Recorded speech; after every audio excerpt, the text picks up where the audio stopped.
வணக்கம். செந்தன தொலைக்காட்சியின் இரவு நேர பிரதான செய்தி அறிக்கை வாசிப்பவர் தர்மிகா ஞானநாதன். முதலில் தலைப்புச் செய்திகள். குறைவடையும் முட்டையின் விலை. இலங்கையில் கைச்சாத்தாகும் முக்கிய ஒப்பந்தம்.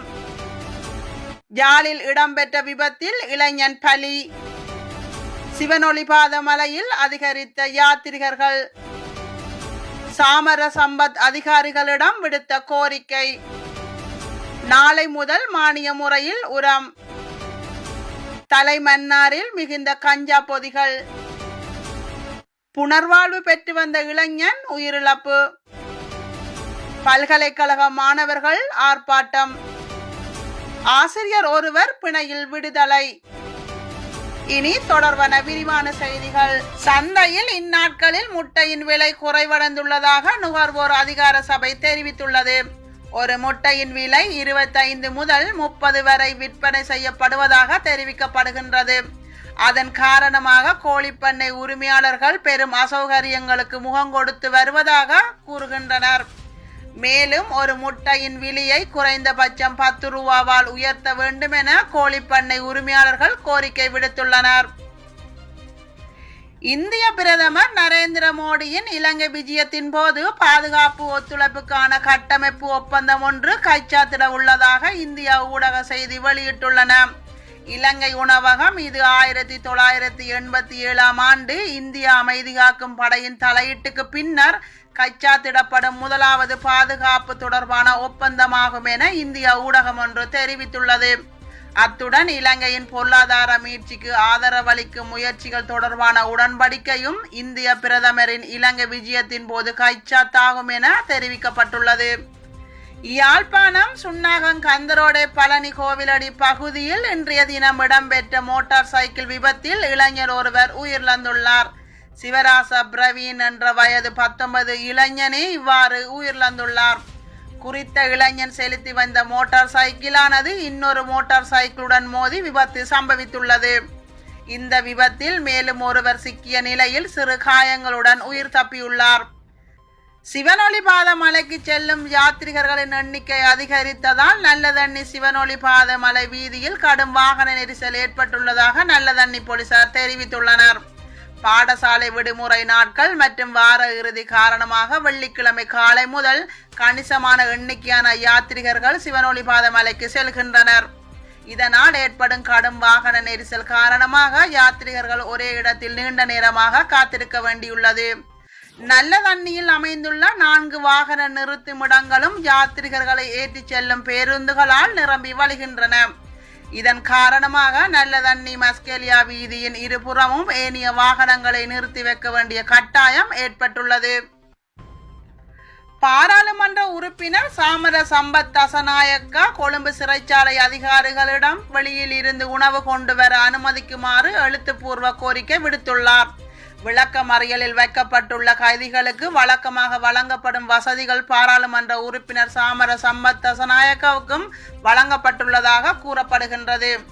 அதன்படி எம்பிக்கு ஒரு பாய், தலையணை, தட்டு மற்றும் கோப்பை வழங்கப்பட்டுள்ளது. இதற்கிடையில் கண்டி தும்பர சிறைச்சாலையில் தடுத்து வைக்கப்பட்டுள்ள முன்னாள் ஜிஜிபி தேசப்பந்து தென்னகோனுக்கு வீட்டிலிருந்து உணவு கொண்டு வர சிறைச்சாலை அதிகாரிகள் சமீபத்தில் அனுமதி வழங்கியுள்ளனர். இதன் காரணமாகவே சாமர சம்பத் எம்பியும் தனக்கு வெளியில் இருந்து உணவு கொண்டு வர அனுமதிக்குமாறு தெரிவித்துள்ளமை குறிப்பிடத்தக்கது. தெங்கு பயிற்சியாளர்களுக்கு நாளை முதல் மானிய முறையில் உரம் வழங்கப்பட உள்ளதாக தெரிவிக்கப்பட்டுள்ளது.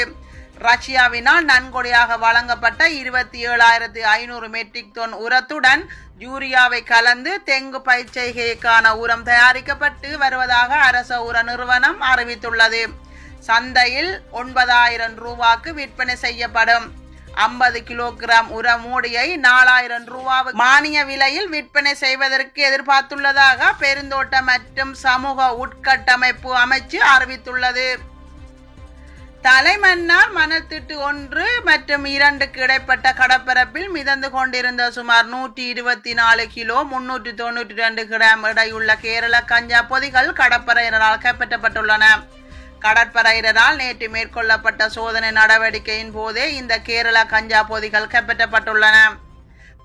மினுவாங்கொடை பென்சில்கொடை பிரதேசத்தில் உள்ள தனியார் போதைப்பொருள் மறுவாழ்வு நிலையத்தில் புனர்வாழ்வு பெற்று வந்த இளைஞர் ஒருவர் உயிரிழந்துள்ளதாக மினுவாங்கொடை போலீசார் தெரிவித்தனர். கம்பகா கனேமுள்ள பிரதேசத்தைச் சேர்ந்த 33 வயதுடையவரே உயிரிழந்துள்ளார். இளைஞனை தாக்கியதாலேயே மரணம் ஏற்பட்டதா என போலீசார் விசாரணைகளை மேற்கொண்டு வருகின்றனர். இளைஞரை அடித்து கைவிலங்கிடப்பட்டதாகவும் காலில் இரும்பு சங்கிலிகள் போடப்பட்டதாகவும் கூறப்படும் சம்பவம் தொடர்பிலும் போலீசார் விசாரணைகளை மேற்கொண்டு வருகின்றனர். அனைத்து பல்கலைக்கழக மாணவர் ஒன்றியத்தின் அமைப்பாளரான மதுஷன் சந்திரஜித் உட்பட 2 விடுதலை செய்யுமாறு கோரி தென்கிழக்கு பல்கலைக்கழக மாணவர்கள் வெள்ளிக்கிழமை பல்கலைக்கழகத்திற்கு முன்பாக ஆர்ப்பாட்டத்தில் கலந்து கொண்டனர். வியாழக்கிழமை சுகாதார அமைச்சுக்கு முன்பாக ஆர்ப்பாட்டத்தில் ஈடுபட்டவர்களில் 27 பேரை அதிகாரிகள் கைது செய்தனர். இவர்களில் அனைத்து பல்கலைக்கழக மாணவர் ஒன்றியத்தின் அமைப்பாளரான மதுசன் சந்திரஜித் உட்பட 2 எதிர்வரும் ஏப்ரல் 4 வரை விளக்கமறியலில் வைக்குமாறு மாளிகாவத்தை நீதிமன்றம் வெள்ளிக்கிழமை உத்தரவிட்டது. கைது செய்யப்பட்ட மற்ற 25 பேரை பிணையில் விடுதலை செய்யுமாறு நீதிமன்றம் உத்தரவிட்டுள்ளது. 5ஆம் வகுப்பு மாணவி ஒருவரை கண்டித்த விவகாரம் தொடர்பில் பருத்தித்துறை போலீசாரால் கைது செய்யப்பட்ட ஆசிரியரை பிணையில் விடுவிக்கப்பட்டுள்ளார். குறித்த மாணவியின் செயற்பாடு காரணமாக அவரை நல்வழிப்படுத்தும் வகையில் கண்டித்த ஆசிரியருக்கு எதிராக மாணவியின் தாயாரால் செய்யப்பட்ட முறைப்பாட்டின் அடிப்படையில் சம்பந்தப்பட்ட ஆசிரியரை நேற்று முன்தினம் கைது செய்யப்பட்டிருந்தார். இந்த நிலையில் பருத்தித்துறை போலீசார் விசாரணை மேற்கொண்டதன் பின்னர் போலீஸ் காவலில் தடுத்து வைக்கப்பட்டிருந்தார். இதனை அடுத்து குறித்த ஆசிரியரை நேற்றைய தினம் வெள்ளிக்கிழமை பருத்தித்துறை நீதிமன்றில் பருத்தித்துறை போலீசார் முற்படுத்தியிருந்தனர்.